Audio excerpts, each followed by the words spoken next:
It's impossible to say the influence that libraries actually can have on you, particularly when you're young. They've definitely influenced me, because this book pretty much changed my life. This is Gerald Durrell's The Amateur Naturalist. It's out of print at the moment, even though it is one of the most famous and influential of his books. He had loads and loads of books, but I didn't know about the other books, the funny ones, when I had this out at the library. I used to get this out a lot. It was out of the adult section, and at the time when you were a kid you could actually, it didn't matter, you could just go and get a book out of any section, but they used to have the children go to the children's section mostly just to find books they wanted, but if you wanted to read something that was a little older, there wasn't a problem with it at the time.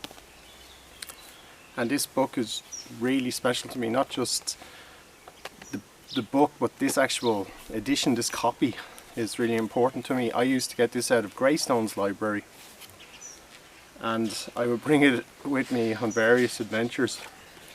I brought it to Galway with me, I remember one summer, because my grandmother lived in Connemara.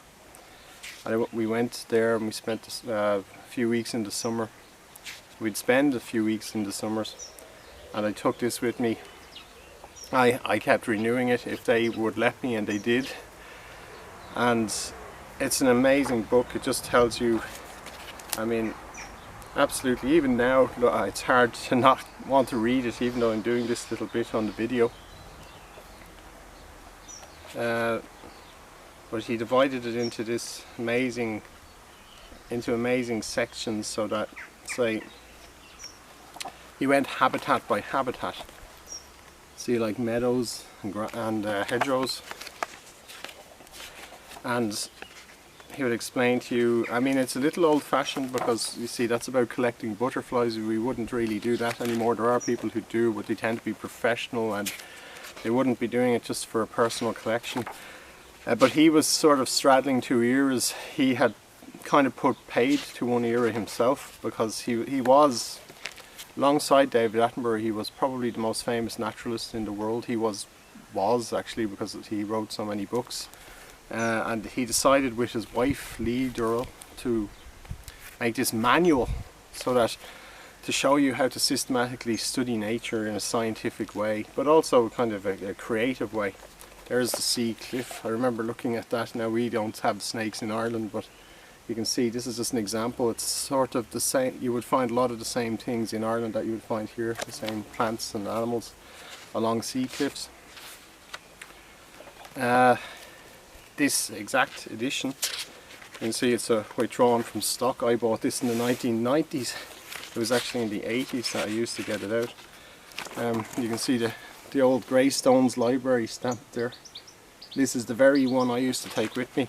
I remember returning from one of the holidays, and the book, there was a note waiting. They wanted the book back, somebody wanted it, so brought the book in, handed it to the librarian. She opened it, and sand and marram grass and bits of crab and shell all poured out onto the desk.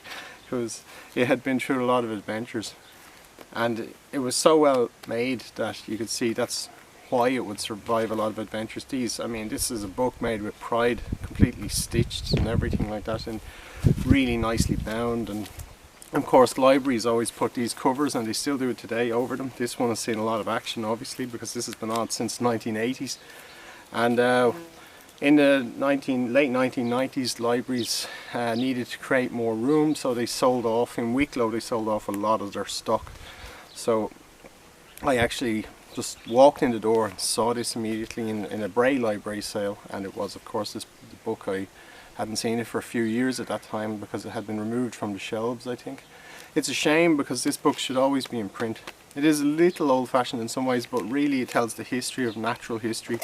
It tells all about Gerald Durrell and his and how he changed the world. He created the famous Jersey Zoo, the aim of which in the Jersey Zoo was to breed rare animals and return them to the wild. And then he was so wealthy from his books, and he had many books, the most famous of which is My Family and Other Animals.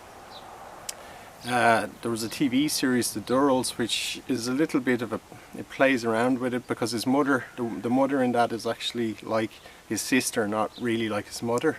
And you can find that out yourself, because if you can download the electronic versions of My Family and Other Animals, or one of his adventure stories, 3 Singles to Adventure, or the book published in the 90s by his sister, Whatever Happened to Margot.